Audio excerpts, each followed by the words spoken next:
prova viva de que a esperança é remédio. Estamos recebendo aqui no programa de hoje o Eliseu, que está contando para nós de muita superação, vontade de viver, esperança, renovo. Depois de ter perdido a sua mãe, quando seu pai a assassinou, esse pai é preso. Ele fica sem a companhia da mãe e do pai, acompanhado de mais outros 6 irmãos, cuidados, mas com suas limitações. Durante muito tempo ainda teve que conviver com o fato de que a ciência dizia que ele morreria, viveria até o máximo 18 anos, portanto, quando ele tinha 16, 17 anos, ele esperava a morte chegar todos os dias. Mas em vez de a morte chegar, a alegria e a vida chegou quando ele conheceu a esperança na palavra de Deus, no estudo da Bíblia, em Jesus Cristo. E ele conhece e reconhece em Jesus Cristo a sua verdadeira alegria e desperta uma fé gigante dentro deste homem pequenino, mas que hoje pode dizer que se fortaleceu bastante, não é? Uhum. Você também, Eliseu, canta para um menino que talvez morresse. Nem ia falar e ainda Uhum. morreria. Você canta hoje? Canto. Eu cantava antes já, cantava música secular. Depois, estava cantando numa escola Uhum. e um casal próximo ali me ouviu cantando e disse: "Viu, quem sabe um dia esse menino vai estar cantando na igreja, cantando para Cristo". Provavelmente os anjos disseram amém É. esse dia. No ano seguinte, eu conheci a Bíblia e o Deus da Bíblia, e hoje eu louvo a Ele pelo que Ele fez e faz, e ainda fará por mim. Que bonito.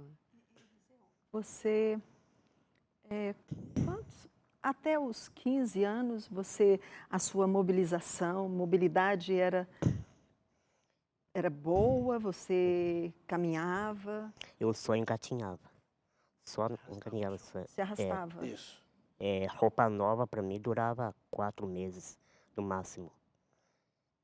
Estragava tudo, porque eu só me rastejava, Porque né. aqui você se levantou ali Isso, e sentou aqui no sofá. isso. Você veio andando. Até os 21 anos não era assim, até os 21.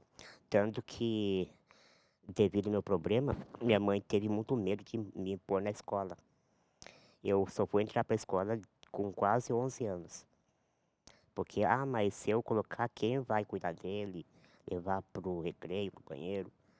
E depois que eu perdi minha mãe, eu entrei pra escola em 94 e fui me formar com 21 anos.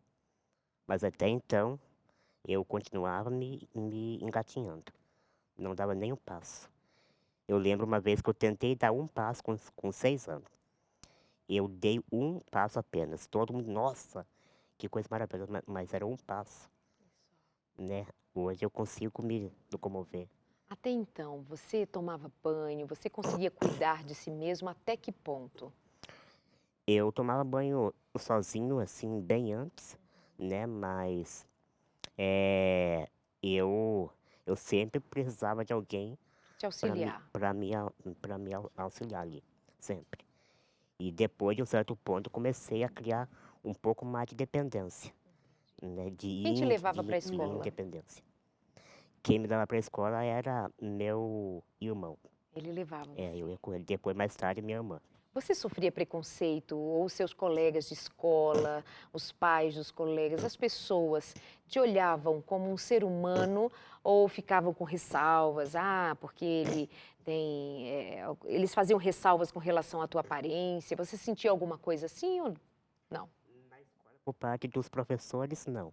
Mas por parte, assim, de outras pessoas, sim. Colegas? Bullying, por exemplo, eh, claro que naquela época não tinha nome de bullying, Uhum. mas Uhum. eram brincadeiras que eu não gostava, Na época a gente que só mexia com o chamava meu mexer físico. comigo, né? Eles É, mexiam mexiam comigo. comigo.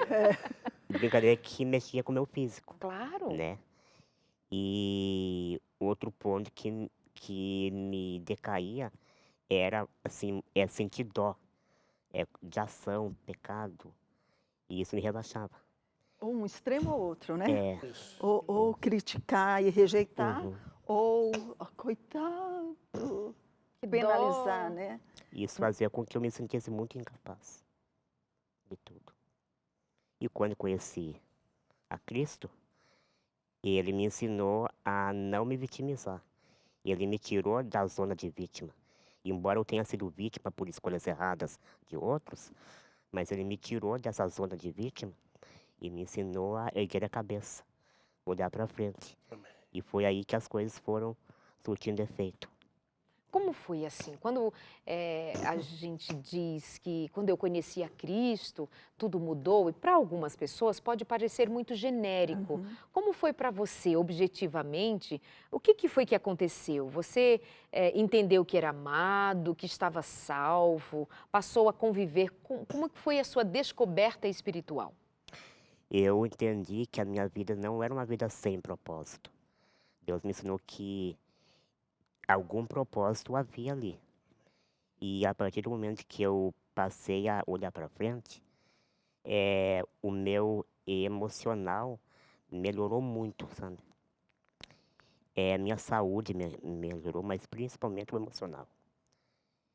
E eu lembro que depois que eu aceitei a Cristo, me batizei e tudo mais, o meu pensamento era assim: bem, quem sabe agora as minhas fraturas vão parar por aqui. E continuaram. Num sábado eu estava me aprontando, me preparando para ir para a igreja e caí, eu ali sentado mesmo, caí e quebrei o braço direito. Fui para o médico olhou para mim: vamos ter que internar ele. Fiquei internado uma noite. Eu voltei para casa com ar com ar bastante triste, abatido, Decepcionado? decepcionado. Falei pro Ademir assim um dia: eu não passo de um fracasso, né? Falei para ele. E ele me disse assim: eu nunca mais diga isto. Você nunca será um fracassado. Mas eu estava com aquilo em mente. Só que assim, eu não estava pensando em largar de Cristo, mas eu estava me sentindo fracassado. Talvez você achou que não teve fé suficiente, né? É. Ah, eu acho que a culpa é minha, eu é que não tive fé. E aí você traz essa palavra: nunca mais diga isso, você não é um fracassado. Exatamente, eu acho que um estudo que mexeu demais com a vida do Eliseu foi sobre a volta de Jesus. Quando ele compreendeu alguns aspectos dela, a esperança da ressurreição, do reencontro com a sua mãe, e a esperança maravilhosa que a Bíblia apresenta de transformação dele próprio, eu creio que isso foi um ponto que mexeu demais com a vida dele. Nós conversamos muito, somos muitos amigos, então se abrimos assim, conversamos muito profundamente sobre alguns aspectos.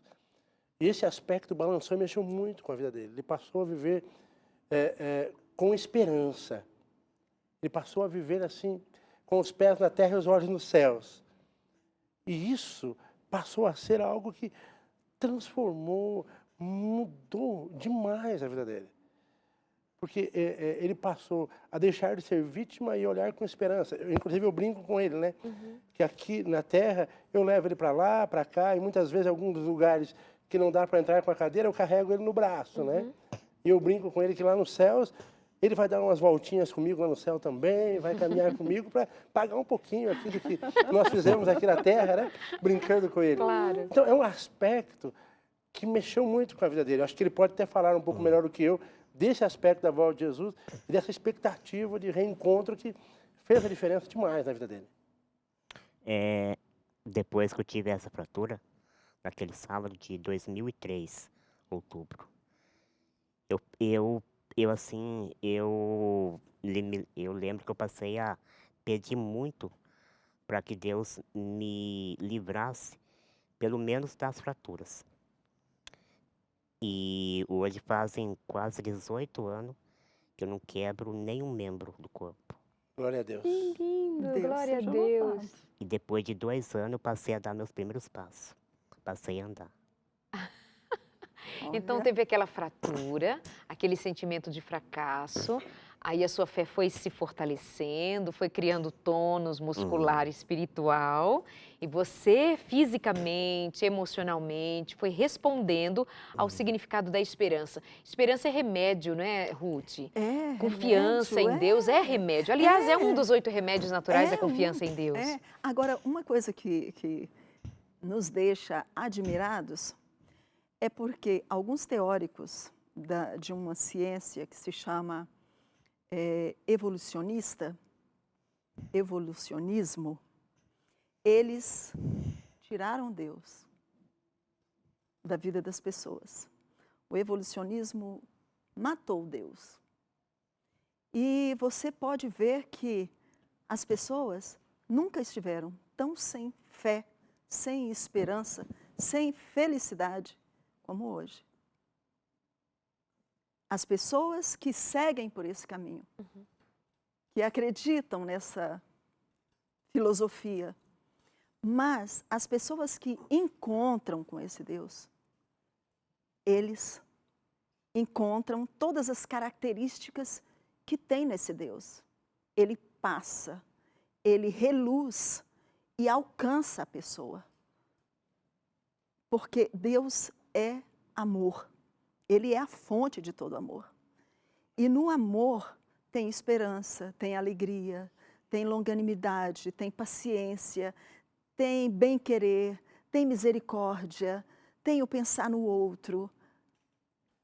E hoje a gente vê que essa ciência tirou Deus e não colocou ninguém no lugar de Deus. Daí é que vem esse vazio. Mas esse vazio aqui na vida do Eliseu, a gente vê que não teve muito espaço. Porque, apesar da sua história de vida sofrida, cheia de ingredientes não muito saborosos, mas ele encontrou com Deus. E o Senhor até permitiu que ele caísse e quebrasse o braço, como também eu me lembrei de uma outra pessoa que caiu do cavalo, né? E ficou com os olhos um tempo ali, sem poder enxergar, para que ele, durante aquele tempo em que ele estivesse imobilizado, ele pudesse refletir e encontrar mais com esse Deus e desfrutar mais dele. Porque o próprio Senhor disse, no mundo tereis aflições. Ele não disse que nós íamos viver aqui sem fraturas, sem sofrimentos, sem passar por traumas, né? Mas ele deixa uma grande esperança. Tende bom ânimo. Eu venci o mundo. E até que ele volte, nós temos que nos apegar com essa esperança, né, Eliseu? Nós temos que ficar ali, seguros nele, e a gente vê que você é um exemplo disso. Claro. Né? De que Deus, quando Ele entra na nossa vida, Ele transforma, não só a nossa mente, mas Ele transforma também o nosso corpo. Completamente. Né? Tudo. É impressionante. Hoje, ele é um conselheiro de pessoas. É o meu conselheiro, da minha esposa, muitas vezes. Muitas pessoas o procuram para conversar com ele, jovens, às vezes casais, para conversar com ele, pedindo conselhos a ele. E isso é impressionante. Hoje ele dá muitos estudos bíblicos, ama trabalhar para Jesus e dar estudos bíblicos. É o diretor de trabalho missionário da igreja e do ministério pessoal da igreja. Ele é o tesoureiro da igreja, fazem 12 anos, né? É isso, Eliseu? 12, né? 12 anos. 12 anos que ele é o tesoureiro da igreja, é ele que comanda as finanças lá, ele dá tchau à senhora. Meu Deus, eu estou chocada. Veja que negócio tremendo. Que maravilhoso. Então, a transformação que Mas sabe o que é ocorreu... maravilhoso também? Ter tanta dignidade e que as pessoas reconheçam essa dignidade. Amém, claro. Uma comunidade que recebeu este homem com toda a inteireza de caráter que ele demonstrou, toda a fortaleza de caráter que ele demonstra, a confiança, para ser, inclusive, responsável pelas finanças de uma comunidade, de uma igreja. Sim. Então, tem tanto o valor dele, tem tanto o agir de Deus na sua vida, quanto o reconhecimento das pessoas à volta de que você é digno de confiança. Porque alguém poderia dizer, mas ele não pode, mas ele não consegue, mas ele é limitado por isso, por aquilo mais. Alguém poderia dizer que você não passaria do ensino médio, como a ciência diz que você não viveria, não estudaria, vai morrer mesmo, não estuda. Alguém te levou para a escola. Ou seja, na vida sempre nós vamos precisar de pessoas que acreditem em nós, de que me ponha no braço e me leve quando eu não consigo andar. Como aqueles amigos que tomaram um moço na cama, na maca, e levaram à presença de Jesus e pediram que ele o curasse. E foi quando ele creu que ele ficou curado. Mas todos puderam ver e todos acreditaram, mas a começar aqueles amigos.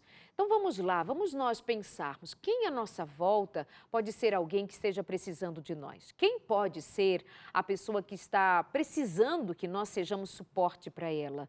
Quem pode ser aquele que vou colocar no braço, não para mimá-lo, para niná-lo, para dizer, coitadinho, é isso mesmo, não para reforçar o desânimo, pelo contrário, é para dizer, olha, estamos juntos, tão juntos que eu caminho com você, tão juntos que eu te ponho no colo e caminho junto contigo, porque é disso que nós estamos precisando, é disso que está sendo necessário para que outras pessoas voltem a encontrar o sentido da vida, porque não seria o caso também, Ademir, de só você ter chegado na casa dele, né, Ruth, e apresentado Jesus, que Jesus é bom, que Jesus salva, e Ademir ter dito bye-bye, vou orar por você. Não, Ademir, além de dizer vou orar por você, ele diz assim, eu estou com você.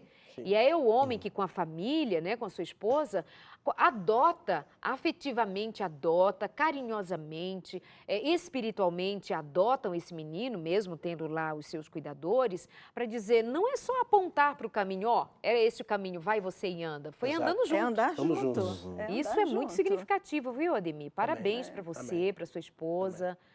Certamente o grande aprendizado é seu também. Com certeza. Né? Mas eu quero validar isso. Pois não. Louvado seja Deus por isso. Eu creio que esse caminhar junto, o livro de Marcos, no capítulo 2, tem a história de um paralítico que 4 amigos conduziram até Jesus. Eu amo pregar sobre esse texto, porque esse texto é muito significativo para mim. Tem tudo a ver, né? Hoje a minha alegria é ver ele produzindo frutos. A minha alegria é ver ele, através de muitos lugares que nós fomos fazer semanas de orações, pregações assim, ver categoricamente algumas pessoas depois enviando mensagem falando, olha, eu estava no fundo do poço, eu estava desanimado com a minha vida, enfim, e agora foi uma injeção de ânimo, eu mudei a minha mente, parei de reclamar das coisas, eu passei a andar diferente. Então é isso que me deixa muito feliz, é vê-lo hoje produzindo frutos. Exatamente. Por isso eu me emocionei a hora que eu cheguei aqui no Novo Tempo, porque comecei a lembrar lá de trás até agora. E a gente não tem como não se emocionar, tem que segurar as emoções aqui para a gente não chorar, porque é algo muito forte ver ele hoje ganhando gente para Jesus. Pessoas hoje sendo batizadas pelos estudos bíblicos que ele faz. Então é algo tremendo, é algo gigantesco, gente. Sabe, Ruth, quando você falava aqui agora há pouco sobre terem tirado Deus da vida das pessoas, não terem colocado nada no lugar, eu até chego a pensar que colocaram coisas. Né? O materialismo, né? E as ideias em torno do ter e do ter e do ter. Mas o vazio continua. Mas o vazio mesmo não que as pessoas se encham de coisas, o vazio que é do tamanho de Deus, né? É como um quebra-cabeças que tem a peça exata para colocar em cada lugar. E nós temos um lugar no nosso coração que é do tamanho de Deus e só Deus cabe ali e só Deus há de preencher aquele lugar. Não adianta. E ainda mais identificar nessa história, quando você mesmo usou a palavra propósito, né? Quando você descobriu que sua vida tinha um propósito, sua vida tinha um sentido, que você tinha nascido porque tinha um querer de Deus nisso. O nome disso é valorizar a vida. Sabe que tem muita gente desvalorizando a vida a tal ponto de que, por conta de todo o sofrimento que o indivíduo experimenta, desejar por fim a ela. Sim. Então, vamos dar lugar ao que é do tamanho de Deus, Ele próprio e somente Ele, e encontrar nele, e por meio de uma história destas, identificar que cada um de nós tenha vivido o que viveu ou esteja vivendo o que vive Sua vida tem significado, sua vida tem propósito. Você precisa reconhecer isto e ter o carinho, um gesto de carinho com o Criador, dando a Ele a oportunidade de fazer a tua vida diferente. Permitir, né? Permitir. Que Deus atue, trabalhe, transforme e até te use, porque nós podemos muito bem apresentar Jesus às pessoas. Quem garante que você não é o único Jesus que a pessoa vai ver? Exatamente. Eu posso ser o único Jesus que aquela pessoa pode ver. Porque às vezes está num mundo tão triste, com tantos traumas, com tantos problemas, que ele não vê além do que você. E se você só chega e fala sobre um desconhecido, ela pode ficar sem entender. Mas se você chega e faz como aquele desconhecido, que é Jesus, se você se dispõe a ser Jesus na vida dos outros, como eu vejo que você tem sido, tanto ao ponto de dar conselhos, dar lições de vida para as pessoas ficarem assim admiradas e começar a refletir sobre as suas próprias vidas. Então, Tá aí um propósito, né? De alinhar a vida de outros a partir da sua. E ainda dando destaque nisso tudo, justamente aqui para o Ademir, que fez esse papel de Cristo na sua vida, né? Eliseu, você consegue cantar assim um trechinho, mesmo sem playback, instrumento? Tem um trechinho assim curtinho de uma música, só para a gente sentir como é o timbre da sua voz cantando? É do Gelson Pilar, Festa no Céu, o coro assim. Haverá uma festa no céu, quando você se entregar, Cristo vai te amparar. Quando você voltar, então por que não se arrepender? Cristo hoje chama você, erga tua voz em oração, só basta lhe pedir perdão. Ai, que graça! Para a glória de Deus, para a glória de Deus. Você tem Amém. dificuldade de respiração, né? Você precisa tomar fôlego, é bem curtinho o seu fôlego, como a sua caixa torácica expande. Como que é essa dificuldade para você, tanto falar quanto cantar? Então, na verdade, eu tive um probleminha, uma gripe leve, faz 2 dias, eu tô me recuperando. Tá, mas eu digo a Agora, sua quanto respiração. os Isso. meus órgãos, minha irmã uma vez insistiu comigo para fazer um exame. Eu fiz 2 exames porque o médico falou bem assim, disse, você tem órgão de adulto, mas o seu corpo é de criança. Vamos ter que fazer um exame, você. Eu fiz 2 exames, de pulmão e coração, para ver se os órgãos tinham espaço. E foi feito o exame ali e constou que meus órgãos estão normais, que estão funcionando com perfeição, entendeu? Só que assim, esse ar ofegante eu não percebo, quem percebe é quem está em volta, sabe? Então não te causa Não. nenhum Ai, que bom. Não, que graças a bom. Deus. A primeira Não. vez, Darleide, que ele Bonito você cantou... cantando, Eliseu. É. Parabéns. A primeira vez que ele cantou na igreja de Mangueiras, Tatuí, onde eu trabalho, Dr. Glaucio é um médico que, nosso irmão de igreja lá, observou ele cantar, me chamou ao lado e falou, meu amigo, não tem lógica humana esse camarada cantar. Não tem lógica. Olhando para a medicina que eu conheço, é muito difícil. Não tem lógica. Aí eu brinquei com ele, quem disse que as coisas de Deus têm lógica, né? é loucura. É loucura. Então é uma benção tremenda. Ele canta. Eu fui fazer uma semana de oração agora esses dias, 7 noites, 7 hinos diferentes. Ele canta todas as noites. Olha. No final ele conta uma parte do testemunho e canta todas as noites. Tranquilo, sem problema.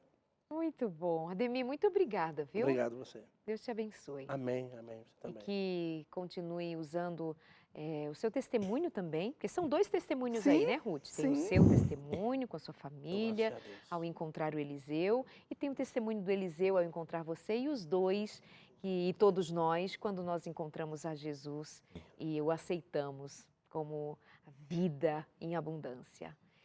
Eliseu, mas eu quero dar a você a oportunidade de falar para quem está nos assistindo agora, nos ouvindo agora, o que você diz olhando nos olhos de alguém que esteja desanimado?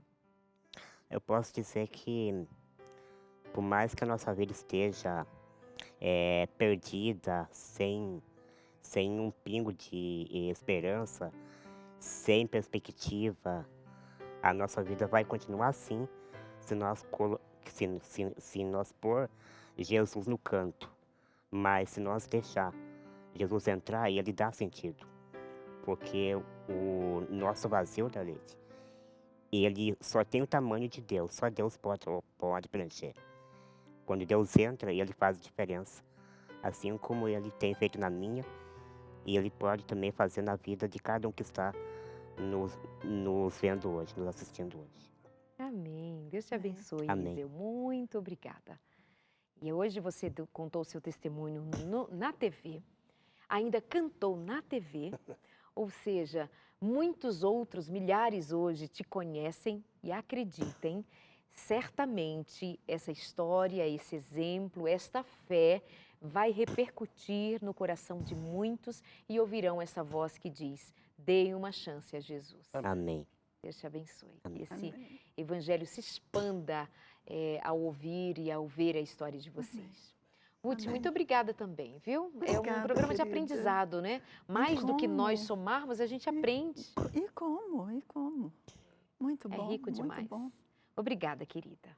Deixa eu lembrar a vocês, queridos, que nós temos a revista Entre Família, para que você continue estudando sobre fé, sobre esperança e aplicando de maneira prática a vida dos que estão à sua volta. Vamos cuidar da nossa casa, vamos olhar nos olhos, vamos dizer mais vezes que nós amamos, que nós nos importamos, vamos nos desligar um pouco mais das coisas, da tecnologia e vamos dar calor humano para quem está do lado, para quem está sozinho, para quem está triste, para quem está perdendo os seus queridos, para quem está solitário.